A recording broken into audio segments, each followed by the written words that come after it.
Bismillahirrahmanirrahim. Qala al-Imam al-Haddad radhiyallahu ta'ala anhu wa ardaahu wa nafa'ana bih bi'ulumi fid dharain amin. Wa amma su'udzan bil muslimin, adapun buruk sangka terhadap orang yang beriman, famadmumun qabih, maka itu adalah sesuatu hal yang madmum, sesuatu hal yang tercela, qabihun, sesuatu hal yang jelek. Waqad qala alaihi salatu wassalam, Nabi kita Muhammad sallallahu alaihi wasallam telah mengatakan, khaslatan laisa fawqahuma syai'un minal khair, husnudzan billah wa husnudzan bi ibadillah. Dua perkara, dua sifat, tidak ada sifat lebih baik daripada keduanya, yaitu husnudzan kepada Allah dan husnudzan kepada hamba-hambanya Allah. Wa khaslatan laysa fawqahuma syai'un minasyarr, dan dua perkara tidak ada keburukan lebih buruk daripada dua perkara tersebut, dua sifat tersebut, yaitu su'udzan billah wa su'udzan bi ibadillah, itu buruk sangka kepada Allah dan buruk sangka kepada hambanya Allah. Wa ma'na su'udzan bil muslimin, dan arti buruk sangka kepada orang Islam adalah antadhannu bihimus su', kamu menyangka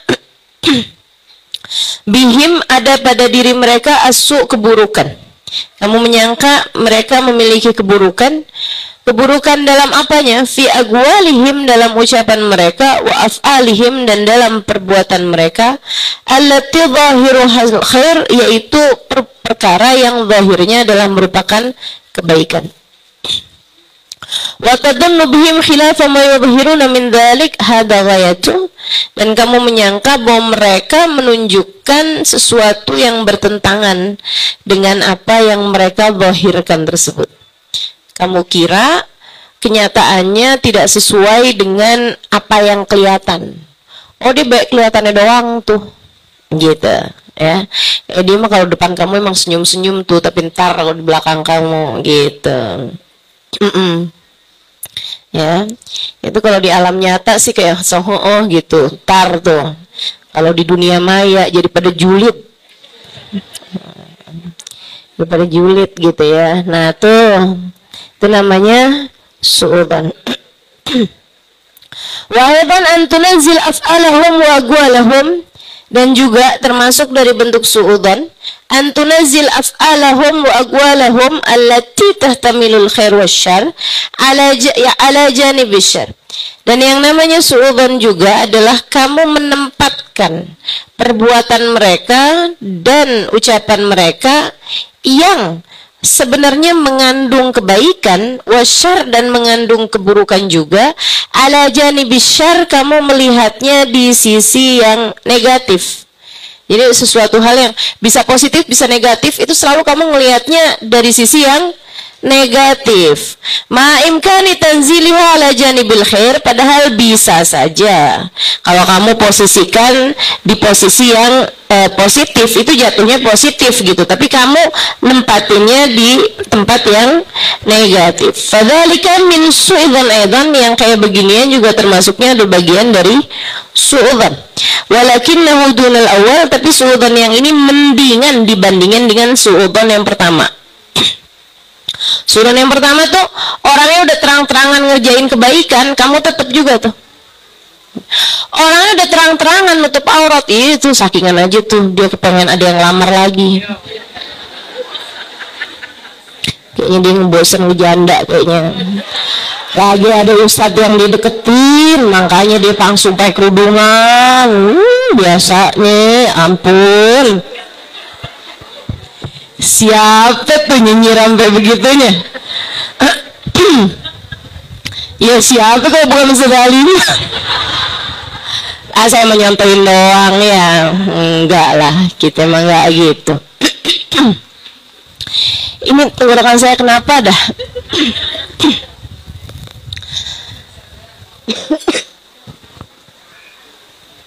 Ini kurang habis segalon nih. Terlagi habis segalon.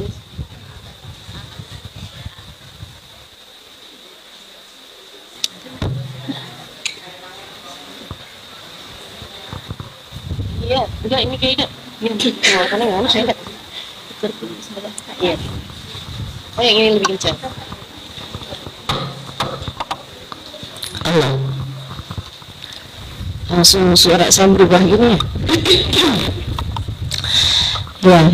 Nah, itu kayak gitu teman-teman. Jadi suudzon yang pertama tuh, mau orang yang ngerjain kayak apa bagusnya, tetap aja gitu pikiran kamu selalu buruk gitu sama orang tersebut. Itu namanya suudzon tingkat langit ketujuh lah. Di bawahnya itu ada suudzon yang kalau kamu lihat sesuatu hal yang bisa baik bisa buruk, pandangan kamu itu selalu kepada yang buruk gitu.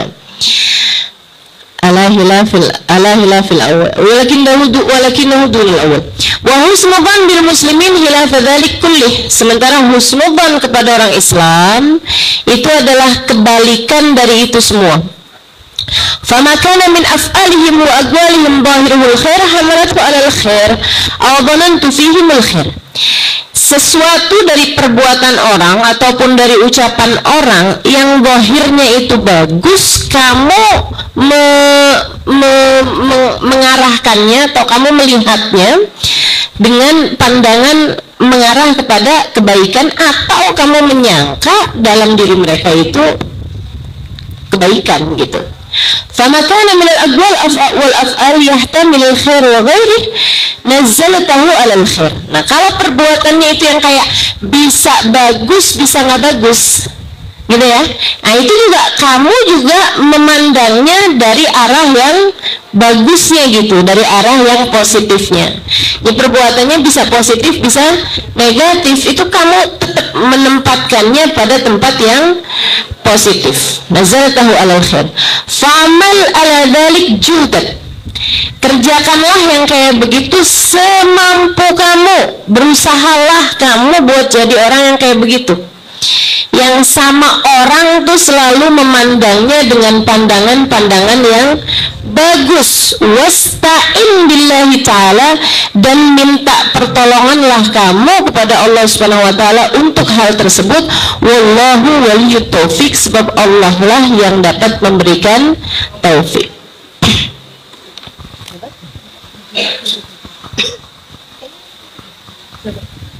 Allah.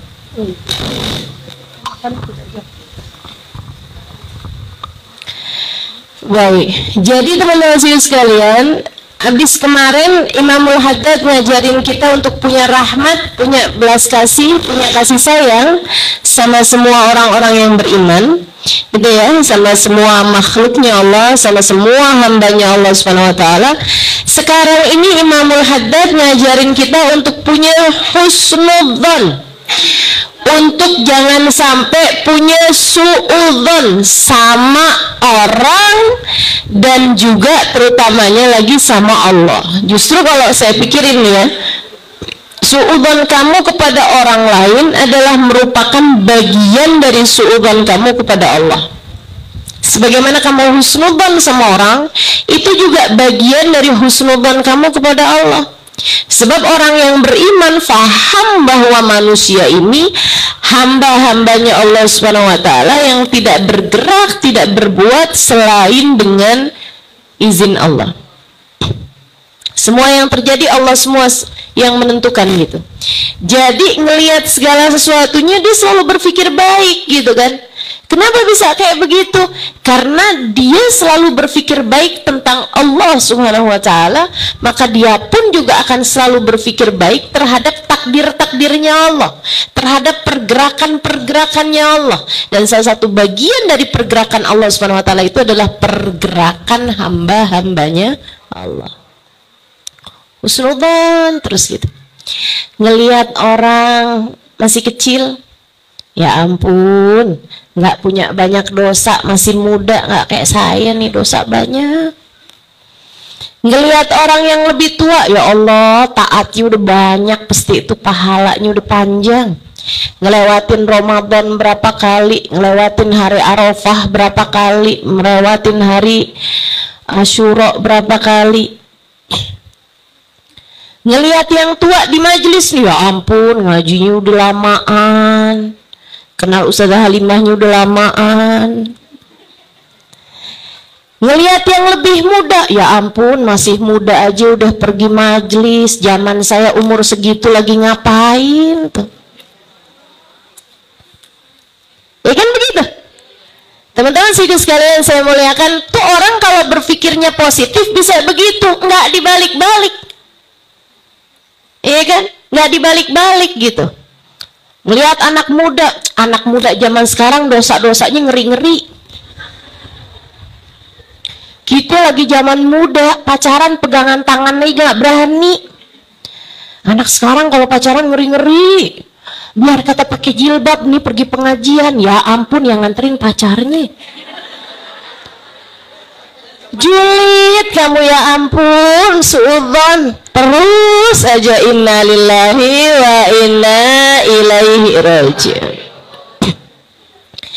Ngelihat yang tua, kamu mestinya berpikir, Masya Allah, nih ibadahnya udah taatnya udah panjang banget pasti. Hadir ngaji gitu kan ya. Udah panjang bener nih taatannya, ibadahnya nih, Masya Allah, Masya Allah. Bukan dibalik-balik ya, bukan balik-balik gitu. Ngelihat yang lebih tua, udah tua aja, giliran udah tua aja baru ngaji. Astagfirullah, astagfirullah. Emang nih yang mesti dibenerin nih teman-teman, otak kita nih yang mesti dibenerin, mesti dibenerin. Yang mesti dibenerin otak kita teman-teman. Yang mesti dibenerin cara berpikir kita, bukan orang-orang yang mesti dibenerin.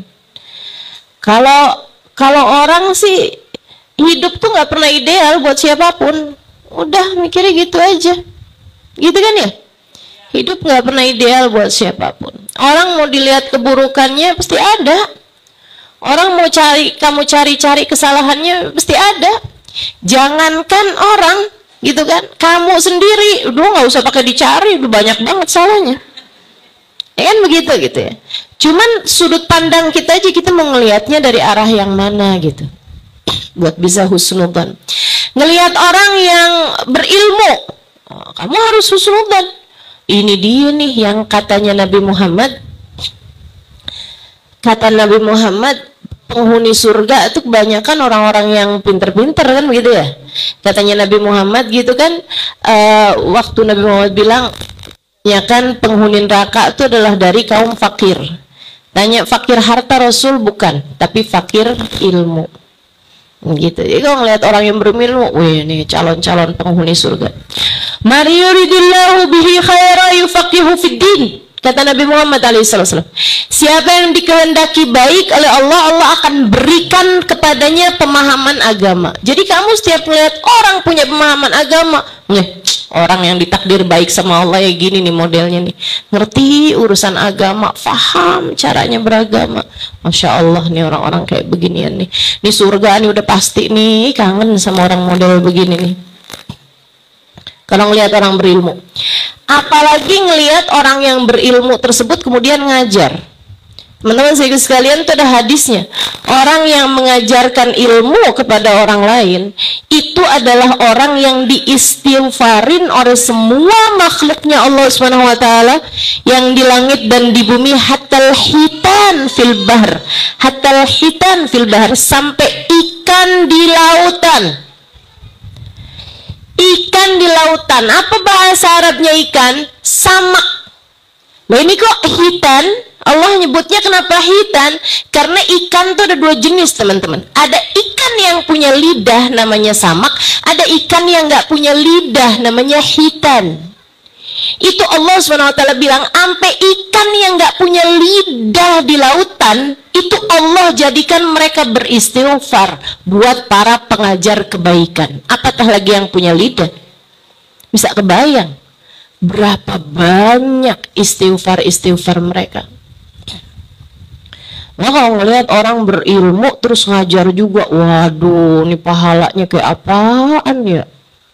Luar biasa nih nilainya di mata Allah Subhanahu wa taala. Waduh, kita udah mesti benar-benar ngalap berkah, ngambil keberkahan dari orang-orang yang seperti itu. Gitu mikirnya. Gitu mikirnya. Teman-teman sekalian, jangan dipakai mikirnya buat yang negatif gitu kan. Dia mah ceramah bisa ngomongnya doang tuh. Orangnya mah belum tentu bisa ngamalin. Tuh masuk tuh hadisnya Allah, firman Allah tuh. Lima taquluna ma la taf'alun. Kabura maqtan indallahi an taqulu ma la taf'alun. Lu apa nggak takut dosa tuh ya orang kayak begitu tuh ya, astagfirullah. Pintar kalau suruh ngomong padahal. Kenapa pikiranmu itu kamu biarkan buat mikirnya yang negatif? Belajar buat mikirnya yang positif. Gitu teman-teman. Itu mestinya mikirnya gitu. Kalau kamu ngeliatin orang-orang yang nggak ngerti, orang-orang yang bodoh-bodoh, orang-orang yang polos-polos, yang nggak banyak paham urusan-urusan agama, gitu ya. Kamu ngelihatnya sebagai orang yang, ya Allah, ditakdir hijrah, masya Allah, nih orang taubat, orang dicinta sama Allah Subhanahu Wa Taala. Dia tuh tetap berangkat ngaji walaupun belum tentu ngerti, kan gitu ya. Katanya penghuni surga juga banyak orang-orang yang polos-polos gitu. Aksar ahlil jannah al-bullah, katanya Nabi Muhammad SAW, banyak penghuni surga tuh dari orang-orang bahlul, dari orang-orang bahlul. Orang bahlul maksudnya orang polos gitu kan, yang nggak banyak ngerti gitu. Nah itu juga banyak masuk surga asal hatinya bersih, ya kan. Jangan terus jadi dalil, kalau gitu nggak usah pinter-pinter dah gitu dah.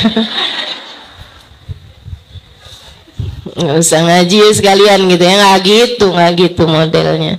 Gitu. Jadi kita ngerti gitu, ngelihat orang tuh semuanya rahmat Allah itu luas teman-teman. Rahmat Allah itu luas. Makanya jangan suka merasa bahwa surga itu eksklusif, nggak gitu. Surga itu nggak eksklusif. Kalau kamu merasa bahwa saya masuk surga nih kalangan eksklusif nih, saya mau ikutnya pengajian-pengajian yang hadir yang sedikit aja deh, yang secara eksklusif gitu, biar kesannya tuh kayaknya emang masuk surga kamu doang gitu. Nih yang begini-begini nih, jangan ya, jangan. Surga nggak eksklusif, surga tuh rame-rame. Nabi Muhammad tuh ngelihat penghuni surga dari umatnya Nabi Muhammad itu sampai nggak terbatas, sampai malah al-afaq, sampai memenuhi apa namanya, afaq tuh apa tuh namanya, cakrawala ya, sampai di batas pandangan manusia, pandangannya Nabi ngeliat tuh semuanya orang itu adalah umatmu ya Rasulullah. Nabi cerita umatnya segitu banyak, terus kamu ngerasanya kayak yang banyak orang masuk neraka, kamu doang gitu sama kelompok kamu yang masuk surga. Surga yang mana? Jangan-jangan surganya nggak sama yang disebut sama Nabi Muhammad sallallahu alaihi wasallam. Gitu ya. Ngelihat orang pandai, ngelihat orang berilmu, kamu harus husnudzon. Ngelihat orang bodoh, orang nggak ngerti, kamu juga mesti husnudzon. Begitu ya. Ngelihat orang yang taat, nggak ada urusan sama keikhlasan dia, nggak ada urusan sama riaknya dia, nggak ada urusan. Jangan sampai kamu ngelihat orang taat, Allah palingan juga riak. Tahu apa kamu sama urusan hatinya orang, teman-teman? Itu kayak gitu amat tuh, pegang tasbih di mana-mana. Lah mendingan daripada kamu pegang HP nggak pernah berhenti. Iya. Sok-sokan baca Al-Quran lah terus ya, mendingan daripada kamu dengerin gosip nggak kelar-kelar. Ngelihat orang taat, bukannya husnudzon, bukannya nganggap dia lebih baik, kamu malah nyari-nyari gitu kan, nyari-nyari alasan gitu ya. Nggak gitu teman-teman saudaraku sekalian, nggak gitu. Ngelihat orang ahli taat, masya Allah, zaman kayak begini dia mau dimudahkan untuk mengerjakan taat gitu. Ada yang nyaut, tapi kayaknya ria aja tuh. Tahu apa hati kita? sama hatinya orang. Biarin itu jadi urusan orang sama Allah Subhanahu wa taala gitu. Gitu ya. Dia kalau ngerjain taat kemudian ria, pahalanya jadi berkurang. Iya kan ya? Kamu nggak ikut ngerjain taat ngomongin dia.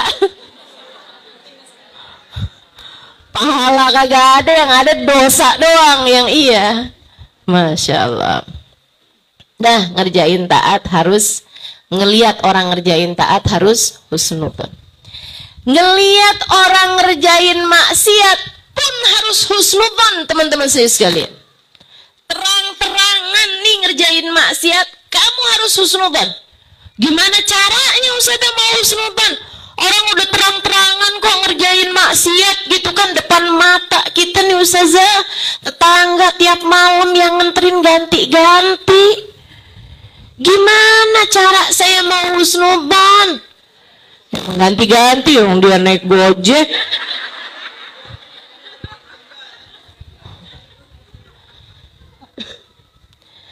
Teman-teman juga sekalian yang saya muliakan, tapi kalau kamu misalnya gitu ya, tapi emang melek mata banget dah udah pasti depan mata saya dia pegang minuman keras, misal gitu, udah terang-terangan dan nggak mungkin lagi bilang bahwa dia nggak maksiat, emang maksiat. Gimana cara kita mau buat husnudzon tetap berbaik sangka sama dia? Gini nih, siapa tahu habis itu dia taubat. Siapa tahu malam-malam dia taubat. Katanya Al-Habib Umar Al-Muhdar, Sayyidul Habib Umar Al-Muhdar.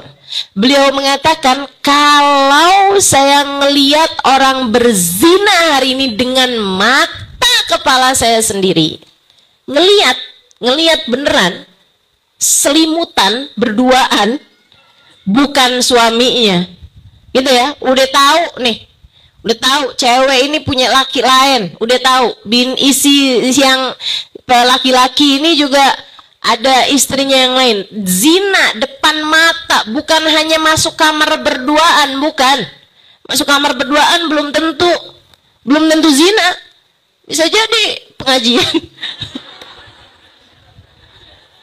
Bisa jadi transaksi apa kayak gitu kan ya. Bisa aja teman-teman sekalian, transaksi jual beli rumah kan bisa. Deh. Tapi katanya Habib Umar Muhdar nih, Anda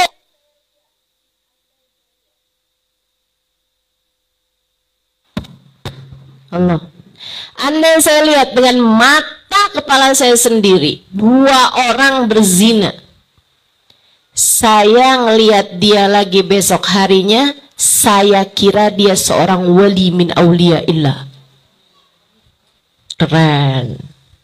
Nih husnudzonnya nih. Kok bisa gitu Bib? Kata muridnya nih. Kok bisa Habib bisa mikir kayak begitu tuh, gimana ceritanya Bib? Kata Habibnya, karena saya kalau habis bikin dosa nyesel setengah mati. Dia pasti juga kayak begitu. Dia pasti juga malamnya nggak bisa tidur, nangis sama Allah Subhanahu wa Ta'ala, berlinangan air mata, takut sama Allah. Dan Allah udah bilang, innallaha yuhibbut tawwabin wa yuhibbul mutatahhirin. Sesungguhnya Allah Subhanahu wa Ta'ala cinta kepada hambanya yang bertaubat. Allah cinta kepada hambanya yang berusaha membersihkan diri. Allah terima taubatnya, besok pagi dia sudah jadi walinya Allah Subhanahu wa Ta'ala. Bisa jadi. Bisa jadi apa nggak bisa jadi? Bisa jadi. Teman-teman saya sekalian, jangan pernah lupa kisahnya Ma'iz. Siapa itu Ma'iz? Siapa Ma'iz? Oh, katanya. Ya ampun, ya ampun.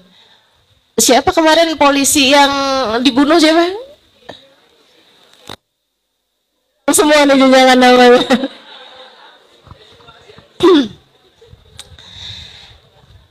Ada dulu seorang perempuan bernama Ma'iz, teman-teman saya sekalian, sahabat Nabi Muhammad SAW.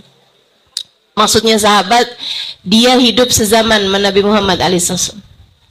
datang kepada Nabi dengan linangan air mata. Muka kusut, wajah sedih, murung, badan yang kurus, wajah yang bibirnya pecah-pecah, mukanya udah kelihatan sedih bener. Dia bilang, ya Rasulullah, ngelihat ke Nabi sampai nunduk lagi, ya tunduk lagi, bukan apa, kayak yang ya ampun, nggak pantas banget saya ngelihat Nabi Muhammad. Kata Nabi, kenapa Maiz? Rasul irjamni, Rasulullah tolong rajam saya. Kenapa gitu Maiz? Faqad zanait, saya udah berzina wahai Rasul, tolong segera rajam saya malu sama Allah, saya malu sama Allah. Katanya Rasulullah, enggak kali Maiz, kamu enggak zina kali, kamu aja yang ketakutan. Saya beneran zina Rasul, sampai sekarang nih saya malah hamil dari perzinaan Rasul, segera rajam saya malu sama Allah ya Rasulullah, segera rajam saya. Ya nggak mungkin nggak zina kalau sampai hamil. Jadi kamu hamil iya Rasul. Nabi nggak nanyain siapa yang menghamili kamu atau kamu zina sama siapa, karena itu urusan dia sama Allah. Urusan si yang laki-laki itu sama Allah SWT. Karena zina itu kan suka sama suka, lain dengan perkosa. Beda. Ya. Jadi kalau perkosa itu kita harus tahu nih siapa dia nih pelakunya nih. Karena yang dosa dia gitu. Yang dosa yang pemerkosa gitu kan, pihak yang diperkosanya ini sebagai mazlumah, sebagai orang yang terzalimi gitu ya, itu harus diangkat, maksudnya harus dikasuskan, harus diusut gitu. Tapi kalau misalnya zina, yang ngaku ini yang perempuan aja, itu nggak perlu cari tahu siapa cowoknya, nggak perlu, yang ngaku dia, apalagi sampai hamil, ya udah urusan dia sama Allah dah gitu. Urusan yang laki itu nggak mau ngaku, ya urusan dia sama Allah juga gitu. Itu kalau urusannya dosanya yang dosa antara dia sama Allah, seperti perzinaan nih, dosa antara dia sama Allah, nggak nyakiti siapapun, sebab kan suka sama suka gitu ya. Beda sama pencurian misalnya. Kalau ada orang bilang Rasul saya nyuri, nah itu mesti dicari tahu kamu nyurinya dari siapa gitu, harus dibalikin hartanya, karena itu terkait sama haknya orang gitu ya, bukan hanya haknya Allah Subhanahu wa ta'ala. Teman-teman sekalian, akhirnya Nabi bilangin, tapi kamu sekarang lagi hamil nih iya Rasul. Ya udah dah kalau gitu tungguin dah sampai kamu kelar ngelahirin, kan yang harus dihukum cuman kamu doang, nggak bisa kalau anak kamu. Nah kamu nggak salah, nggak ada anak salah, nggak ada anak zina teman-teman, nggak ada anak haram. Yang haram adalah perbuatan orang tuanya. Nggak ada anak zina, yang ada adalah orang tua yang berzina. Akhirnya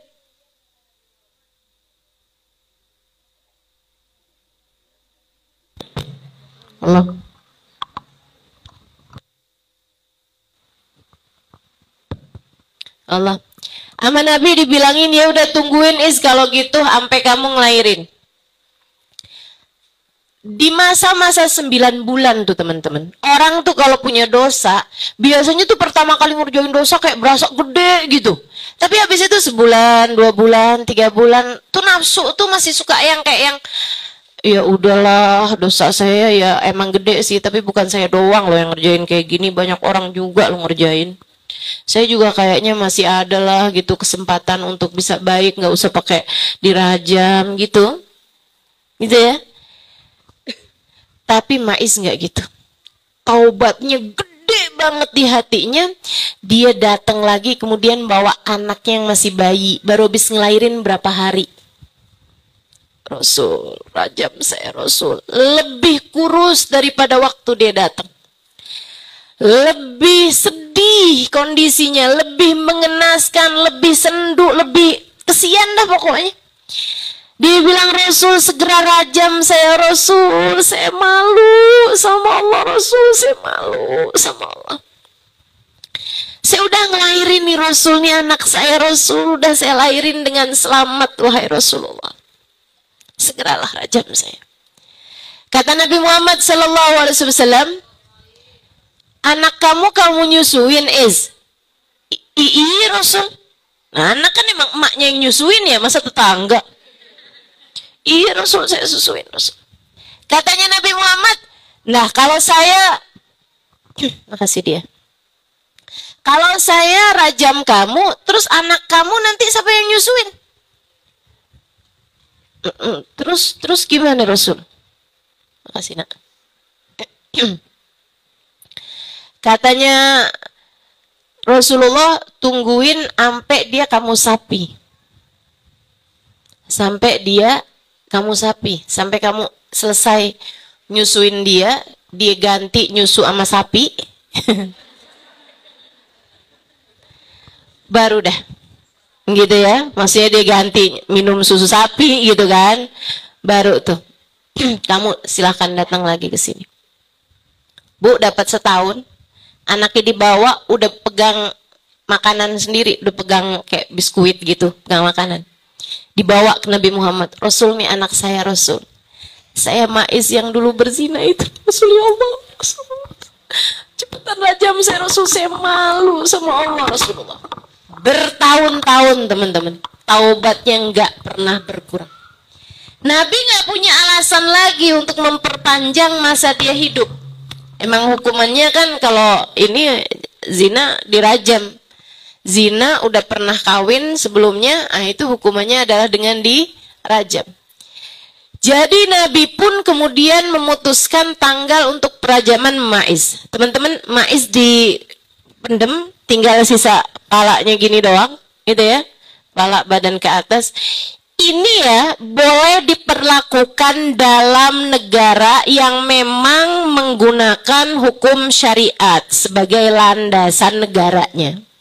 Yang boleh memutuskan itu adalah imamnya, maksudnya yang diangkat sebagai hakim, ya hakimnya, dan kemudian diberlakukan kepada warganya, gitu kan? Tapi kalau negaranya nggak pakai sistem seperti itu, haram hukumnya dan termasuk membunuh ketika ada warga masyarakat yang memutuskan untuk merajam seseorang meskipun ia terbukti telah melakukan perzinaan sekalipun. Termasuknya pembunuh tuh. Kalau bukan yang memberlakukan rajam itu, jika bukan orang yang memang memiliki tanggung jawab untuk bisa itu, memiliki kapasitas untuk bisa memutuskan itu, maka pelaku yang merajam orang itu termasuknya sebagai orang yang membunuh. Gitu. Jadi nggak bisa nih, oh ada orang zina nih, ayo kita rajam bareng-bareng gitu kan. Nggak kena teman-teman, nggak bisa. Nggak bisa. Dosa, kamu yang dosa gitu. Warga masyarakat itu yang dosa. Baiknya gimana Ustaz? Apa kita berlakukan nih negara hilafah gitu kan, biar bisa memberlakukan hukum rajam dan lain sebagainya? Enggak gitu. Enggak gitu. Terus baiknya kayak gimana? Ya nggak apa-apa udah. Baiknya berlaku sesuai dengan hukum negara masing-masing gitu kan. Tinggal bagaimana kita sebagai umat Islam menjaga seluruh keluarga kita. Menjaga diri kita dan keluarga kita biar jauh dari perbuatan dosa. Gitu. Akhirnya dirajamlah teman-teman. Maiz dikuburin, tersisa badan ini bagian atas ya, apa nih namanya, pundak gitu kan, sampai ke kepala gitu. Yang tersisa yang kelihatan itunya aja, kemudian ditutupin, wajahnya ditutupin dengan kain gitu ya. Terus di jarak yang sekian, nah sekalian juga itu adalah kali pertama kalau nggak salah Nabi Muhammad melakukan acara perajaman gitu ya. Nah itu teman-teman, terus orang-orang bawa batu gitu melempari dia gitu.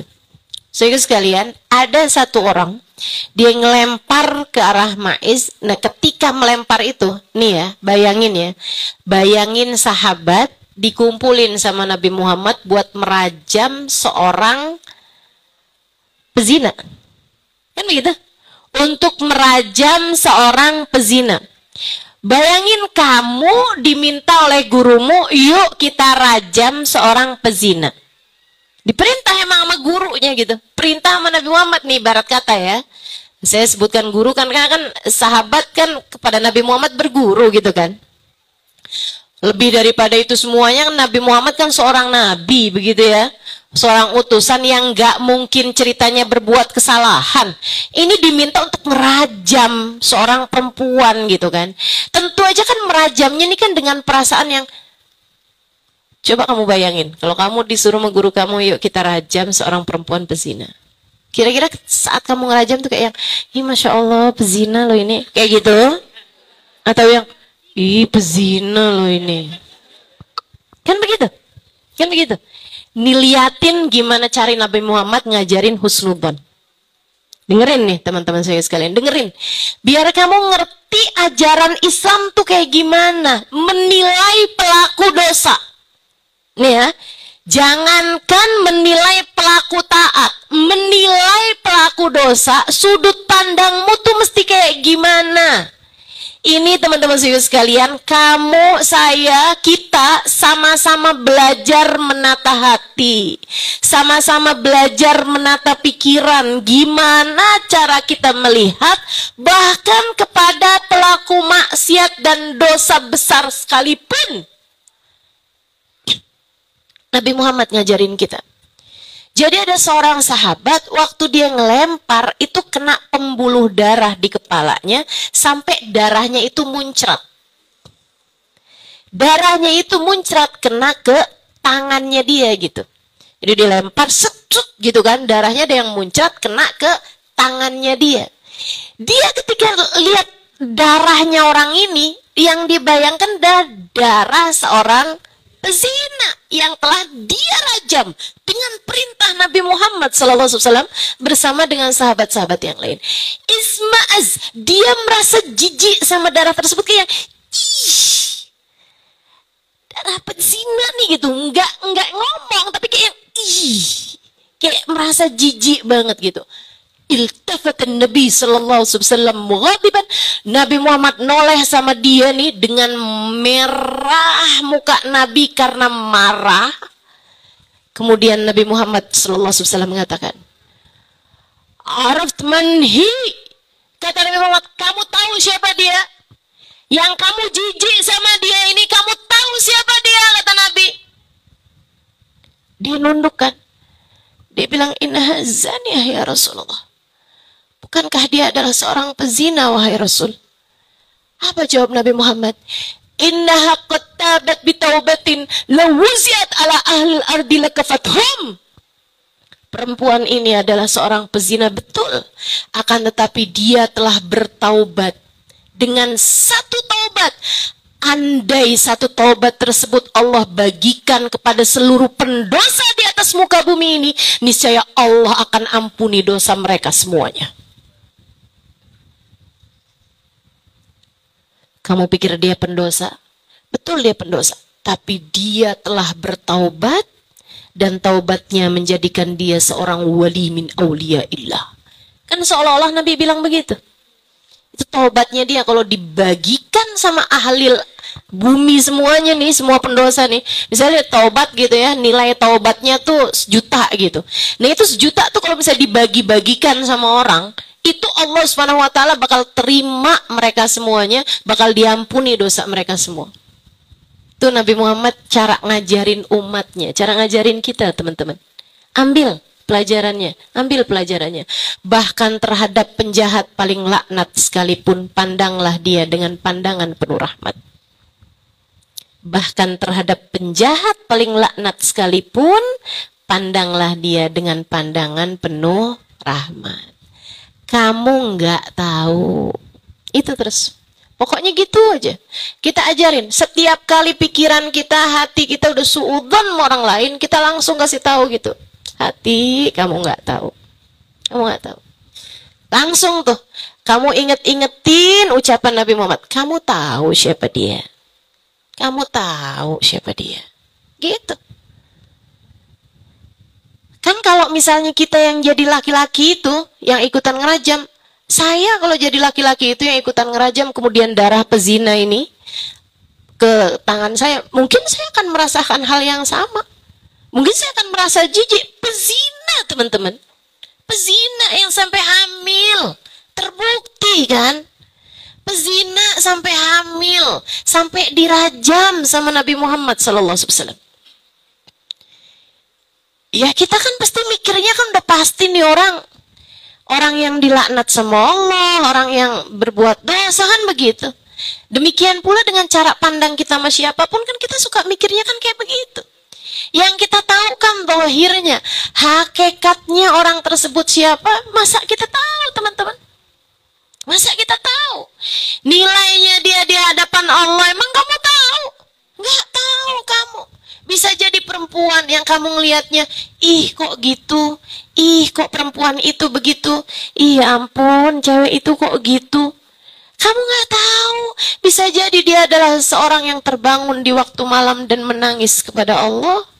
Bisa jadi dia adalah seorang ibu yang sangat menyayangi anak-anaknya. Bisa jadi dia adalah seorang anak yang menafkahi ibunya, bapaknya. Bisa jadi dia adalah seorang istri yang sangat sabar menghadapi suaminya yang sedang sakit. Kamu nggak tahu. Kamu nggak tahu. Bisa jadi dia adalah seorang yang menanggung nafkah anak yatim. Bisa jadi dia adalah orang yang punya banyak sedekah. Masa kamu tahu? Kamu nggak tahu. Kamu nggak tahu. Maka berhentilah suudzon kepada orang lain dan mulailah fokus kepada aib-aib dirimu sendiri. Bisa-bisanya nilai orang lain kayak kamu nggak punya aib aja. Bisa-bisanya nggak kelar-kelar ngurusin salahnya orang lain kayak kamu nggak punya salah aja. Salah kamu banyak, salah aku banyak, salah kita banyak teman-teman. Aib kita nggak kanan nggak kiri, banyak bergelimangan dengan aib-aib kita. Udah cukup aib orang, udah ada malaikat rokib atid. Kamu nggak usah sok-sokan mau ngebantuin malaikat atid. Si orang ini tuh kan begini gitu. Kok kamu kayak gitu? Ya saya ikut serta aja lah, ngurangin bebannya malaikat atid. Kali-kali malaikat atid nggak tahu.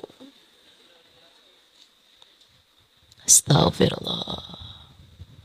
Dah teman-teman saya sekalian, sibuk aja sama aib diri kita. Belajar buat suudzon sama diri sendiri dan husnudzon sama orang lain. Insya Allah. Emang nih hati perlu banget buat diajarin. Perlu banget buat disekolahin ya Allah teman-teman. Betapa sangat susahnya. Betapa sangat susahnya hati ini. Mau bisa husnudzon sama orang, mau bisa suudzon sama diri sendiri. Sedih gak sih kalau ngelihat diri kita nih, kalau ngelihat diri sendiri kayaknya udah yang paling-paling. Ya Allah, ngelihat diri sendiri udah yang paling soleha, paling apa ya? Pokoknya deh paling-paling deh. Si paling pokoknya. Paling hebat, gitu ya. Paling taat, paling lurus jalannya gitu. Kayaknya kalau disebut-sebut tentang neraka kayak yang udah pasti kita tuh bukan calon penghuninya gitu. Kayaknya kalau lagi disebut-sebut tentang surga gitu kayak udah langsung kebayang-bayang lagi makan buah-buahannya. Kayaknya gitu, kalau lagi cerita-cerita tentang Nabi Muhammad di akhirat kayak udah pasti gitu. Kita tuh salah satu yang bakalan ketemu sama Nabi Muhammad. Kayak udah pasti kita tuh salah satu yang bakalan diizinin Allah buat salaman sama Nabi Muhammad. Kayak udah pasti gitu. Kita tuh bakalan jadi orang yang ada di belakang benderanya Nabi Muhammad. Padahal mana tahu, teman-teman, mana tahu. Kamu, saya sama-sama nggak tahu. Sama-sama belum tahu, belum punya jaminan. Nggak saya, nggak kamu. Sama-sama nggak pernah pasti, teman-teman. Nggak pasti. Taunya dari mana kamu? Kalau kamu bakalan selamat dari api neraka. Taunya dari mana kamu? Kalau kamu bakalan masuk surga Allah Subhanahu wa taala. Taunya dari mana kamu? Bahwa kamu pasti bakalan lihat Nabi Muhammad dari mana? Dari mana? Dari mana? Nggak pernah ada malaikat Jibril turun ngasih tahu. Selamat, kamu adalah salah satu dari calon penghuni surga. Nggak ada. Belum ada. Sama saya belum ada. Saya yakin mah kamu juga belum ada. Lantas dari mana keyakinan yang seperti itu, teman-teman? Bahwa kita berdoa, oh udah pasti. Kita harus tetap berdoa.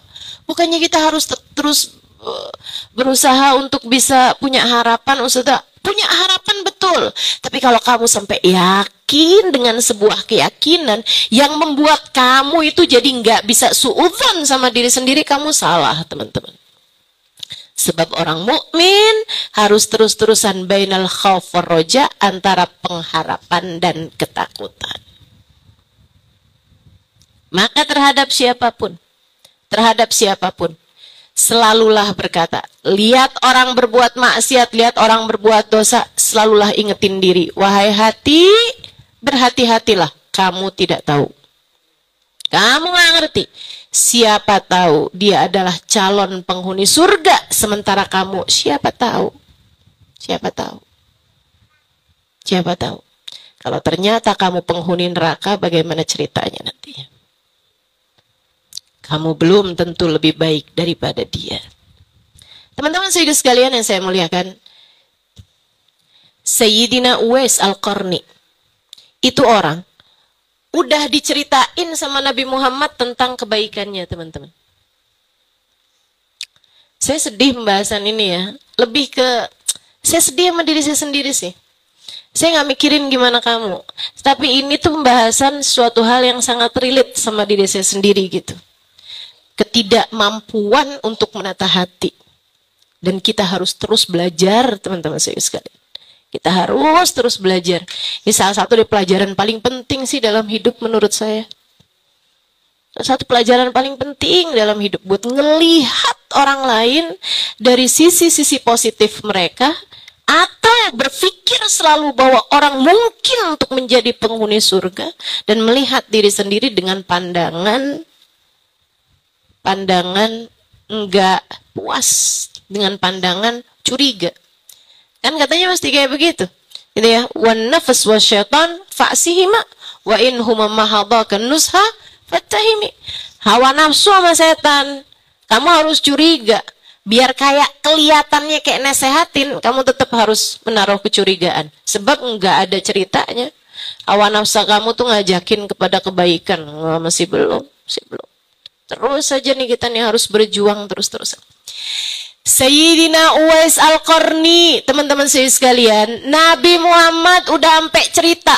Ini jaminannya dari Nabi Muhammad. Kurang apa coba? Jaminannya dari Nabi Muhammad. Ya Umar wa ya Ali, kata Nabi Muhammad. Wahai Umar wahai Ali.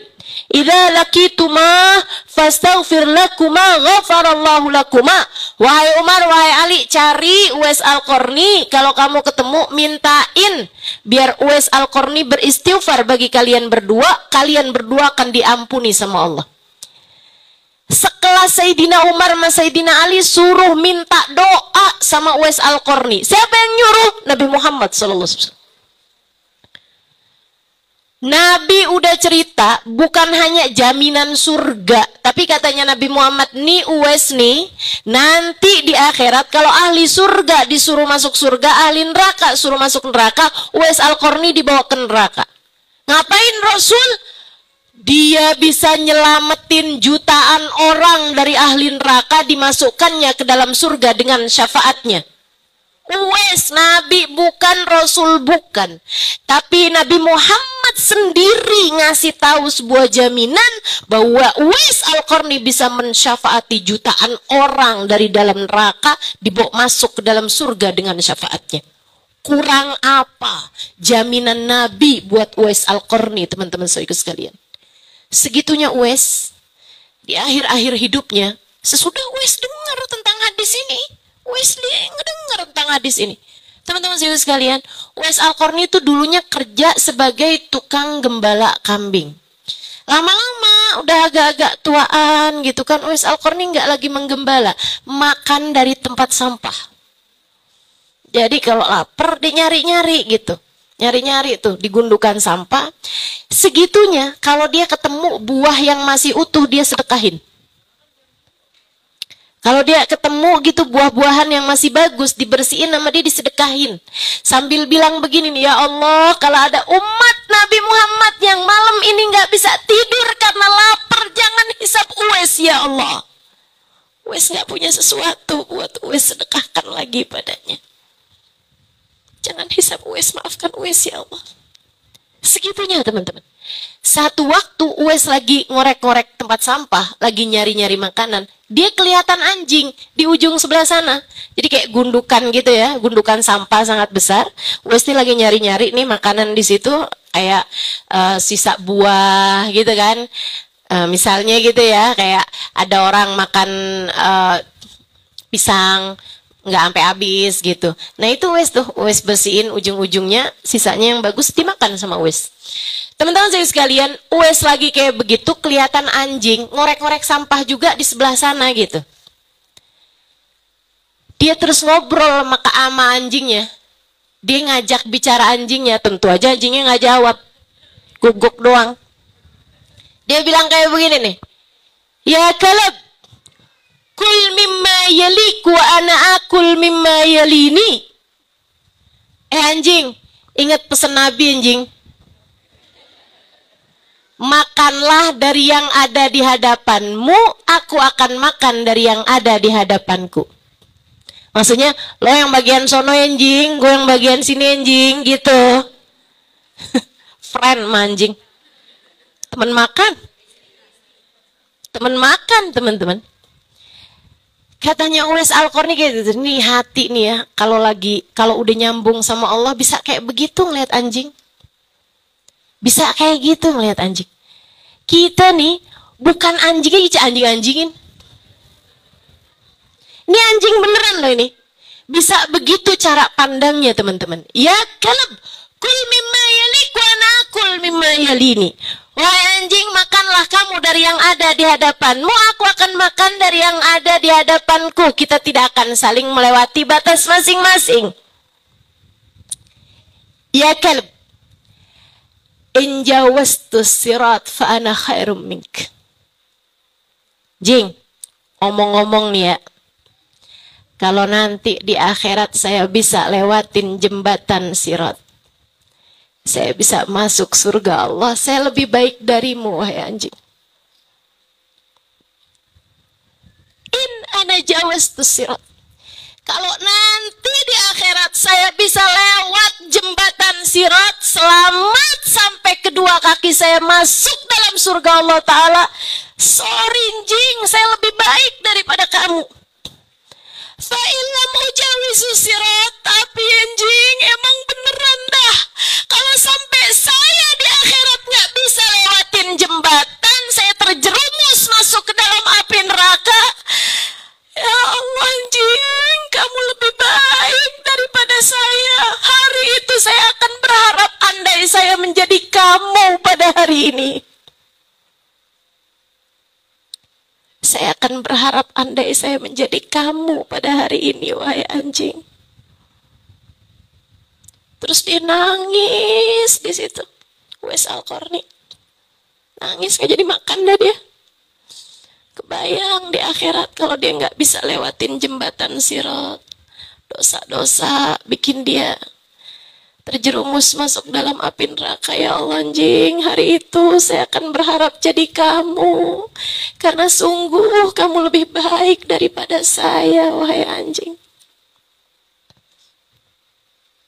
Itu Uwais Al-Qarni. Udah ada jaminan dari Nabi Muhammad. Bukan hanya jaminan surga, bahkan jaminan bisa memberi syafaat kepada orang-orang yang ahli neraka. Segitunya, ngelihat anjing aja bisa berpikir bahwa anjing bisa jadi lebih baik daripada dia. Bagaimana denganmu? Bagaimana dengan kamu menata hatimu selama ini? Bagaimana dengan hatiku? Bagaimana dengan hati kita? Teman-teman, nilai kita adalah ada pada bagaimana kamu menata hati kamu. Itu nilai kita. Bukan hanya sekedar berapa rakaat sholat sunnahmu. Bukan hanya sekedar berapa panjang hafalan-hafalan Al-Qur'anmu. Bukan hanya sekedar berapa banyak hadis yang dihafal, bukan. Bukan, teman-teman. Bukan hanya sekedar berapa nominal angka yang sudah kamu sedekahkan selama ini. Bersama dengan sedikitnya amal ibadah kita dari apa yang sudah saya sebutkan tadi, sholat, sedekah, Quran, dan lain-lain sebagainya.